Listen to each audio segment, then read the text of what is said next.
used his power to break her down, exploit her, demand and force her to give herself to him and his associates. Haters wanna hate, lovers wanna love. I don't even want none of the above. I want to poop on you. Yes, I do. I'll pee on you. I'll poop on you.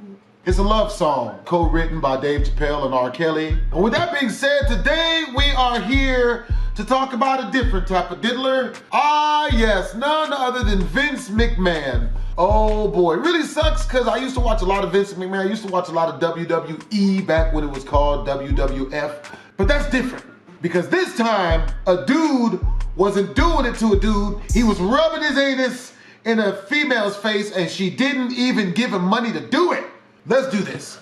It feels like every other day we see someone throw their entire life's work away because they use their money and power to fulfill their darkest desires. Vince McMahon was the mastermind who bought his father's wrestling promotion and turned it into the multi-billion-dollar company we know today as the WWE. Many of the ideas, characters, storylines, legendary matches, and controversial moments can be credited to Vince's sick and twisted mind. Not only did he run the company, but he was also the most notorious villain who played the character of the psychopath businessman. We would later find out that this was no character. Vince was just as evil off-screen as he was on-screen. Recently, horrifying accusations have come to light regarding Vince's sick ways. Brutal assault, crime cover-ups, and human trafficking are just a few of the many reasons why he has formally stepped down as the CEO of the WWE. Today we are going to look into the unraveling of Vince McMahon's life and career, and show all of the obvious warning signs we missed along the way. The wrestling business operated similarly to gangs in the 60s, 70s, and 80s. The United States had defined territories that different wrestling federations controlled. Vince McMahon's father, Vincent, owned the Worldwide Wrestling Federation, which controlled the northeast region of the United States. This was home to stars like Bruno Sammartino. He also had the Mid-Atlantic region, which covered Virginia and the Carolinas, home to Ric Flair, and the world-class wrestling promotion in the South, which was home of the Von Erich brothers. Wrestling had nowhere near the mainstream popularity it does now. There wasn't much money in the business, so each promotion was protective of their territory. You only promoted shows within the territory you controlled. The National Wrestling Alliance was a governing body that protected the territorial integrity of the promotions. They also helped with talent acquisitions, cross-promotions, title matches, etc. Vincent McMahon Sr. was an honest, hard-working man who traveled the country developing relationships with the heads of other promotions. Vince was enamored with the world his dad created, and one day dreamed of taking over the business, but his father didn't like that idea. Vince lets his father know that he wants to wrestle.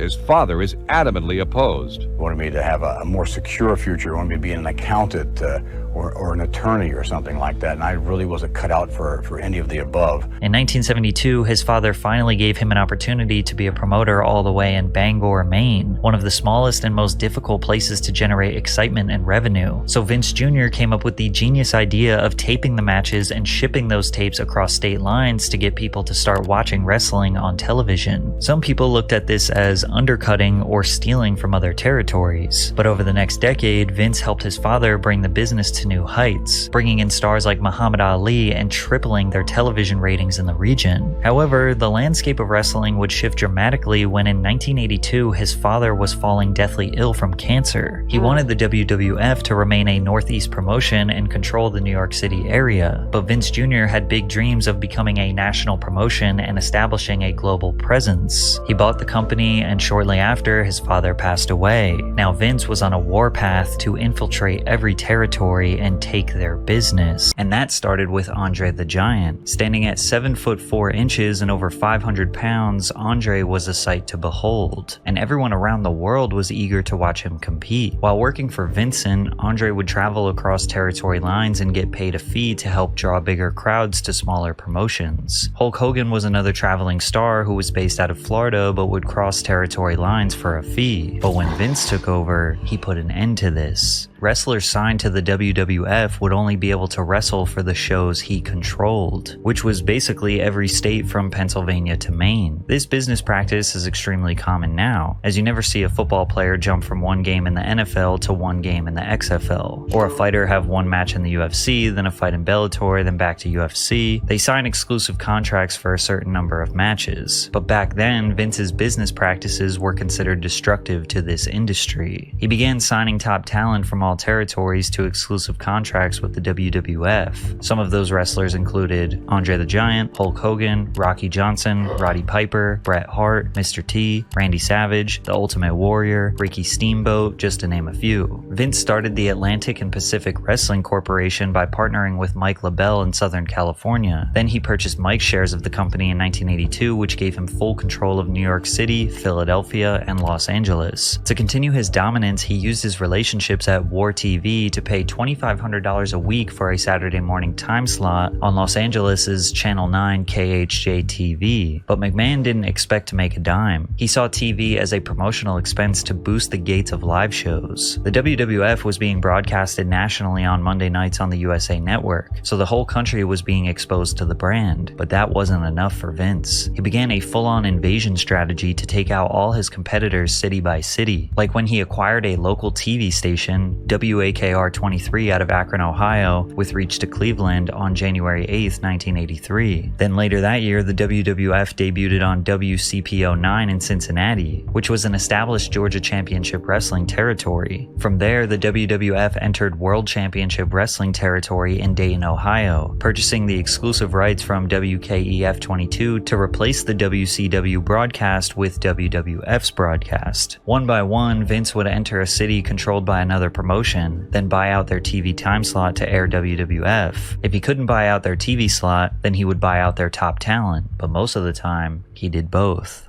On an infamous day now known as Black Saturday, July 14th, 1984, Vince McMahon appeared on the Saturday time slot on TBS that regularly featured Georgia Championship Wrestling for over a decade. Vince walks on screen after purchasing the company in the time slot to basically flex and say the World Wrestling Federation is now taking over. It is indeed a pleasure to be associated with WTBS, and we promise to bring you the greatest in professional wrestling entertainment in the world today. Jim Ross, a legend known for being WWE's commentator in its golden years, said he once overheard several NWA promoters considering getting McMahon killed while in the stall of a public bathroom. In those days, it was like when you, from their standpoint, invaded their territory.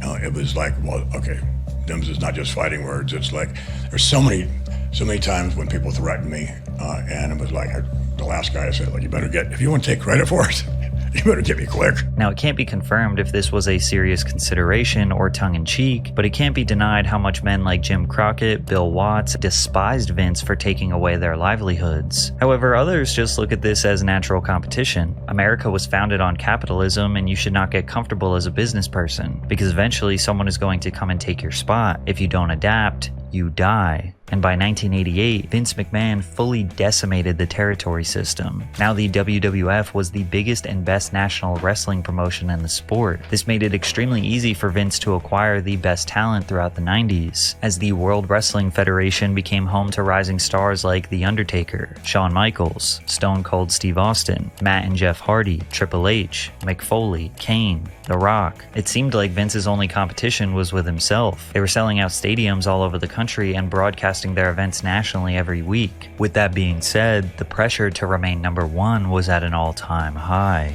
The matches needed to be bigger. The stakes needed to be higher. Vince wrote in more gimmick matches like ladder matches, table matches, or weirder matches like casket matches and dumpster matches, which meant you had to finish your opponent by putting them in a casket or a dumpster. They even had weird ones like the boiler room match or the hog pen match, which involved wrestling in mud with pigs. But there's no doubt that the Hell in a Cell match, which featured a 16-foot steel cage that was designed to have wrestlers thrown from the top or through the middle, title was the most electrifying way to watch two people wrestle. It didn't matter that it was fake, because those guys were actually putting their body and their lives on the line for our entertainment and Vince's money. It was only a matter of time before one of those high-flying stunts ended in disaster, and in 1999 at Over the Limit, that's exactly what happened. Owen Hart, who was portraying a superhero called the Blue Blazer, fell from 90 feet in the air during a botched entrance stunt where he was flying over the crowd into the ring. After the fall, he suffered internal bleeding and passed away right there in the stadium. They even announced his death on the show, but Vince said the show must go on, and they proceeded to finish the event like this extreme tragedy did not happen. I have the unfortunate responsibility to let everyone know that Owen Hart has died. Vince doubled down on his decision to continue the show in an interview in 2001 with Playboy. If you could do it over, would you still hold the show that night? I just guessed that it was what Owen would want, so you'd do it again? I think so. Vince did not just portray a character of a ruthless businessman. That is who he was. But it proved to be the right path to success. 98 and 99 was their peak in terms of ratings and overall viewership, averaging multiple millions of viewers per episode. By the early 2000s, the WWF was generating $500 million in revenue each year. The high-intensity matches did not stop. However, the late 90s and early 2000s definitely saw a shift to more in-depth storytelling, which brings us to the infamous Attitude Era. This era is defined as the most ruthless, chaotic, over-the-top violent, and edgy time in WWE history. Scripts were changed the day before, the day of, or even in the ring. The wrestlers were rugged, rude, and in your face. And Vince found himself at the center of these stories because what is more anarchist than beefing with your own boss? Vince portrayed the character of a manic, power-hungry, yet also kind of pathetic CEO of the company. His rivalry with Steve Austin, which began in 97 after Austin hit his boss with a stunner, drove ratings through the roof. This beef was insane. Austin once held McMahon at gunpoint in the ring, although the gun was fake. He drove down the ring with a beer truck and sprayed Vince down with a fire hose of Coors. He even snuck into the hospital where Vince was injured and beat him up on the bed. This all culminated with Austin having a full-on match against Vince and his son Shane. This storyline set the tone that Vince being intertwined and involved with the lore was good for business. Then again, Stone Cold Steve Austin was such a superstar that he could beef with a mop and it would be entertaining. In the Attitude Era, you could no longer just be an athlete to be a WWE star. You needed to have personality, charisma, excellent speaking abilities to be able to sell a fight and keep these millions of fans engaged. And if you didn't, well, then the writers would come up with your storyline. And you won't believe some of these shocking and twisted narratives that Vince approved or came up with himself. In one of the most bizarre storylines, Kane announced that he was driving late at night with Katie Vick, a girl he loved since he was a teenager. He could not drive stick and they crashed, where she ultimately lost her life. Then Kane attends her open casket and for 6 minutes on live television he fondles her corpse, undresses her lifeless body and gets intimate with her before grabbing her internal organs and drinking the blood from them. What the fuck? What? I'm gonna give you what you want. What? I'm gonna take No one wanted this. what I always wanted. Or what about the time when Chris Jericho ambushed Chyna, tied her up in a dark room and began torturing her by beating her with a hammer, which actually broke her thumb so her painful screams were real? Vince was a big fan of humiliation, so he developed the Kiss My Ass Club, where a total of 6 men were forced to get on their knees and kiss his backside in front of millions of people. Most of the time this was to save their job, or just to embarrass them on a power trip. I should also note that Vince gave the world the satisfaction of being humiliated as he scripted himself getting his face shoved in Rikishi and the Big Show's backsides. Now most people like to default to all of this being entertainment. Like, sure, they push some boundaries, but it's all fake, right? But as time went on, and wrestlers spoke about their behind-the-scenes experiences, and Vince McMahon being accused of sexual assault and trafficking women, some of these storylines felt more like a glimpse into the reality of Vince McMahon's private life. Vince often used his daughter, Stephanie, for his dark storylines, probably because her loyalty convinced her to never say no to him. Like when she was going to get married in the ring to her fiancé Test, only for Triple H to interrupt the wedding with a video of himself drugging, kidnapping, marrying, and then sleeping with Stephanie while she was unconscious, which led to this infamous promo. Come on out, you rapist! But Stephanie was the subject of another kidnapping, this time by The Undertaker, who brought her out tied on a crucifix-like structure before one of his disciples began ordaining the marriage. In a promo that fans now believe is more of an admission of Stephanie's reality, she says that Vince trafficked his own daughter. Stephanie also admitted that he attempted to push an incest angle. My dad did approach me about wanting to be the father of my baby in a storyline for TV, which again is only the second time I've ever actually said no to him for something he wanted to do. And that one was just a little too gross, actually. It's completely disgusting, and I don't find the entertainment value in it at all. But that didn't stop her from kissing him on the mouth. Yeah, I'll think about it. But Vince just could not stop coming up with tropes that involve men preying on women. Vince came up with a storyline for Diamond Dallas Page to stalk The Undertaker's wife. DDP says to this day he regrets agreeing to be a part of this narrative. What I should have done was shook everyone's hands and said, I love the idea, but not for DDP. A few years later, this is what Vince said he was going to do to The Undertaker's wife and kids. You don't realize what I'm going to do. The terrorists are going to burn down The Undertaker's house. Yeah. His children are going to be kidnapped. His wife, she's going to be raped by a motorcycle gang right in front of The Undertaker. That's the plan I want implemented, damn it. Finally, Vince was able to find a woman who could take his twisted ideas to a whole new level, as he scripted himself a mistress, Trish Stratus. Trish played a character of a woman who slept with the boss to advance her place in the company. At one point, they even wrote that Vince's actual wife, Bet you $5 he actually did sleep with her. was so ill she needed 24-hour nursing care and was on copious amounts of drugs. He then brought her out in front of the entire world to make out with Trish right in front of his wife. Vince was brutal towards his wife. He even wrote in a scene where his kids repeatedly slapped their own mother to sell a promo. Whatever it takes to get ratings, right? And even though Trish was doing everything she could to advance her place in the company, it wouldn't be long before she was the one who would get humiliated, as he once even stripped her down in the ring and forced her to bark like a dog. He even tried to get her to join the Kiss My Ass Club. Oh, I'm gonna unbuckle my belt. But The Rock saved her. Vince's idea of easing up on women was by giving them a new match gimmick, the bra and panties match. This match gimmick was when the female wrestlers would only win the match if they stripped their opponent down to their bra and panties. They also had wet t-shirt contests and spanking matches. Yeah. Vince was constantly writing storylines where women had to provide him with some sort of sexual favor. How badly do you want to be a WWF superstar? Tori Wilson spoke recently about how she never wanted to play the sexy role and how she tried to convince writers to get her to do more stunts. Fit Finley was amazing putting matches together and just trying to make us look the best he could. Yeah. And I often would ask him if I could please get thrown into the stairs or like crazy, not crazy things, but like, you know, I just really wanted to get hurt. Yeah, there's this like baseball slide into a chair, like it's some part of your Hall of Fame reel, and I'm like, oh my gosh. Stuff like that. Slide for so her. like I wanted to do more of that, but it was I was like kind of laughed at. Yeah, Ultimately, being constantly forced to do these raunchy matches and skits that only showcased her sexuality made her despise the business long after she retired.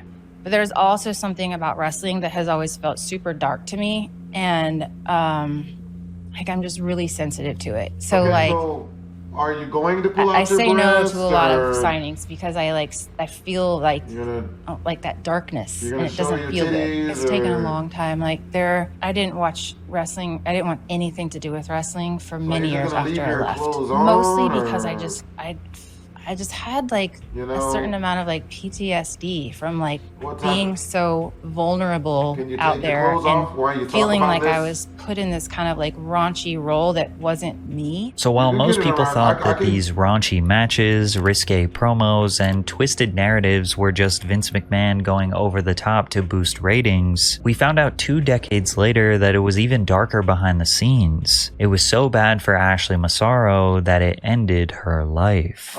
Massaro was first introduced to the WWE in 2005 when she met a casting director during a swimsuit pageant searching for contestants for the upcoming 2005 Raw Diva Search competition. She decided that this was the right decision to finally shoot for her dream job as a WWE wrestler. Upon winning, she received $250,000 and a one-year contract with the WWE. Ashley faced significant challenges during her early WWE career. August 22, 2005, she was attacked backstage by fellow divas Candice Michelle and Tori Wilson, leaving her with a back injury. Despite this, she recovered and won the first ever 3-on-2 bra and panties match. After this, she continued to appear in the promotion, but later suffered a severe leg injury on February 20th during a women's battle royale against Mickie James. The injury included a spinal fracture, a severed nerve, and multiple broken bones, requiring a metal plate and screws be put in during surgery. After recovering, she returned until 2008, where she asked to be released from her contract due to her daughter having medical problems. For years, Ashley would be relatively out of the spotlight until 2016, when she would join a class action lawsuit against the WWE, alleging Vince was a part of one of the most horrifying crime cover-ups in history. Ashley Massaro was a strong supporter of the US military and was enthusiastic about opportunities to meet and help the troops. So in 2006, Ashley was excited to be selected to go to Kuwait for their annual Tribute to the Troops tour. However, the tour started off with issues. In Saudi Arabia, Massaro experienced harsh treatment from several men because of cultural reasons, which made her uncomfortable. And after arriving in Kuwait, she began suffering from menstrual cramps and was taken to a military base for dehydration treatment. At the base, she was given an IV, and later a man wearing an orange t-shirt and cargo shorts, claiming to be a US Army doctor, injected her with a substance that made her body paralyzed while still being conscious.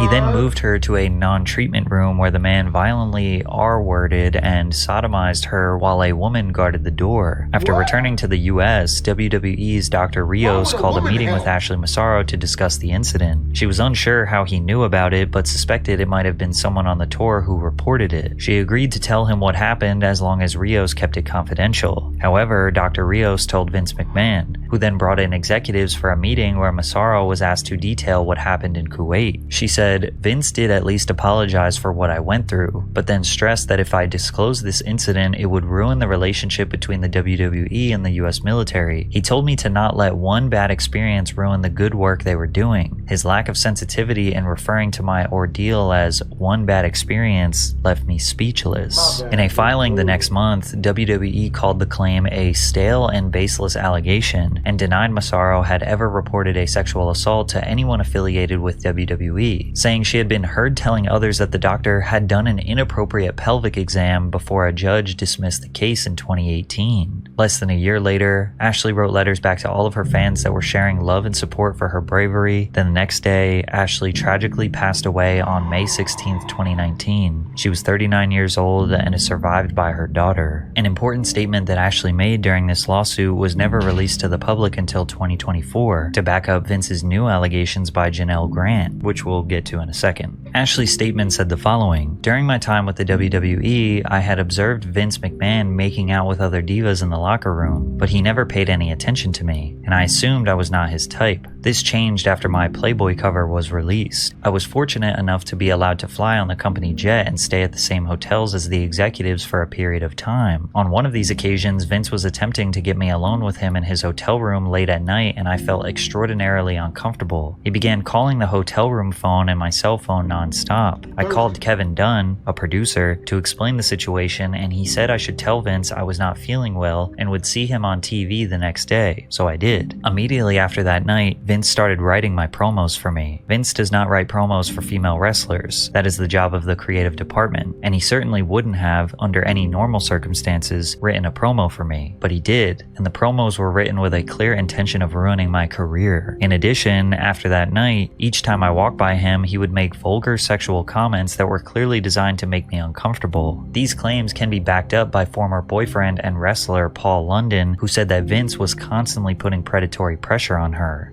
Many times when she would be crying to me because Vince was propositioning her to fly on the jet with them. Like Kevin Dunn, Bucktooth Bucky would be telling her that she has to fly on the jet with him, or that he might, possibly, or every now and then, if she was at the, they'd always put the divas up at like the TV hotel or whatever.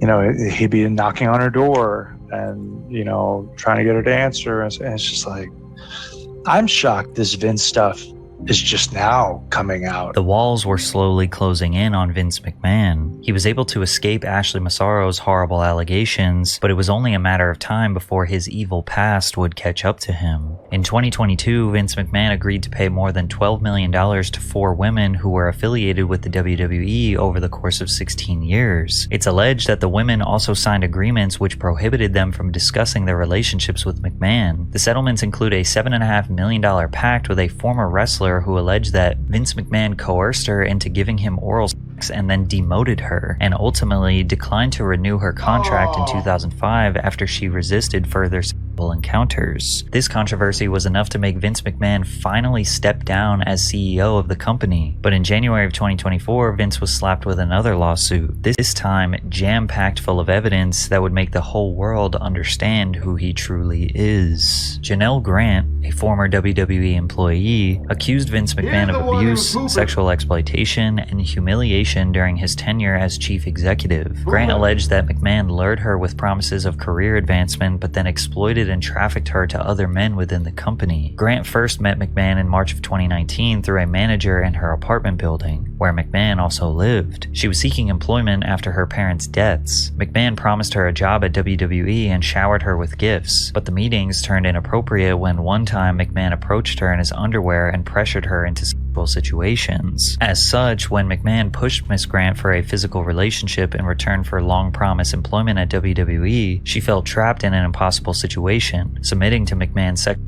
demands or facing ruin. Miss Grant feared she had everything to lose and face negative consequences no matter what happened. In June of 2019, Grant began working as an administrator coordinator in WWE's legal department. Feared she had everything to lose and face negative consequences no matter what happened. In June of 2019, Grant began working as an administrator coordinator in WWE's legal department. After giving her a job, Vince McMahon's sexual demands increased, and he began sharing explicit photos and videos of her with other WWE employees and executives. Despite Miss Grant's expressions of unhappiness and attempts to end the sexual relationship, she came to understand that McMahon expected the physical relationship to continue as a part of her employment. In March of 2020, McMahon began sharing sexually explicit photographs and videos of Miss Grant, including pornographic content he recorded with other men both inside and outside the company. You can even see these text messages of him admitting to doing so. She even tried to express that she did not want an associate named Johnny, aka John Laurinaitis, receiving pictures of her. The lawsuit then goes on to describe not one or a few, but countless extremely detailed situations in which Vince used his power to break her down, exploit her sexually, demand and force her to give herself to him and his associates, whether it was by serving executives during work hours in offices or serving WWE superstars to keep them satisfied and so she was having sex with other men for money. She was selling cheeks. Prevent them from leaving the company. Control that can only be described as sexual slavery. If you read this text message, you can see an example of him trying to coordinate a schedule for his associates to take turns with this woman, only for her to respond that she does not want to and for him to keep begging. Multiple other text messages from Vince were shown in the lawsuit where he deeply explains his desire to traffic her to men throughout the industry. As one example of McMahon's extreme depravity, on May 9th, 2020, he defecated on Miss Grant during a threesome, and then commanded her to continue pleasuring his friend with feces in her hair and running down her back. McMahon and his friend actively resumed the threesome, which lasted over an hour and a half, while Miss Grant remained covered in McMahon's filth. Naturally, when people hear about allegations like this, they tend to consider the alternative. Maybe she wanted this. Maybe she liked this. Maybe she is just using him for a payday after consenting to this depraved lifestyle. And maybe in the beginning she did consent to these weird kinks. But it's very easy to see how these things get out of control very quickly. A clear line between fantasy and reality needs to be drawn, and evidently that wasn't the case. Now, people will also wonder, how did this get so bad? Well, a lot of people downplay the impact of psychological manipulation and how people can lose themselves, go numb, and just start obliging to the demands of their abuser. The lawsuit also quotes Vince texting her saying, "I want to drive you lower and lower, so low that you beg me to sell you." In early 2022, Vince said that his wife Linda found out about he and Janel's relationship and threatened a divorce, so he stopped all communication with her to save his marriage and avoid a public fallout. He demanded that she sign a non-disclosure agreement in which McMahon agreed to pay her $3 million to keep their relationship confidential. However, after the anonymous tip in 2022 that led to a board investigation and a multi-million-dollar payout to a few women, Vince stopped paying Janel after the initial $1 million installment. Vince has vehemently denied any wrongdoing. He also put out a statement saying he and Janel had a consensual relationship that lasted a little less than 3 years and ended in early 2022. He also added that Grant texted him explicit images of herself and messages expressing love for him, along with her wanting clothes and other gifts. We remain confident the evidence will prove Miss Grant's allegations are false and her complaint is nothing more than a fabricated, vindictive narrative from a disgruntled former girlfriend. But in July of 2023, federal prosecutors executed a search warrant for McMahon's phone and served him with a grand jury subpoena. And it seems like since then, which has now been a year, the feds have been building a case against him. Just a month ago, they asked Janel if she would agree to essentially put her case on hold while they investigate him further. She agreed. So it seems like any day now the feds could present the world with years worth of evidence proving him to be the exact same depraved, disgusting, abusive, power-absorbed freak he conveyed himself to be on television for the past 35 years. Hope you guys enjoyed the video. Make sure to comment, like, and subscribe. It's your boy BlastphamousHD. Tweet us.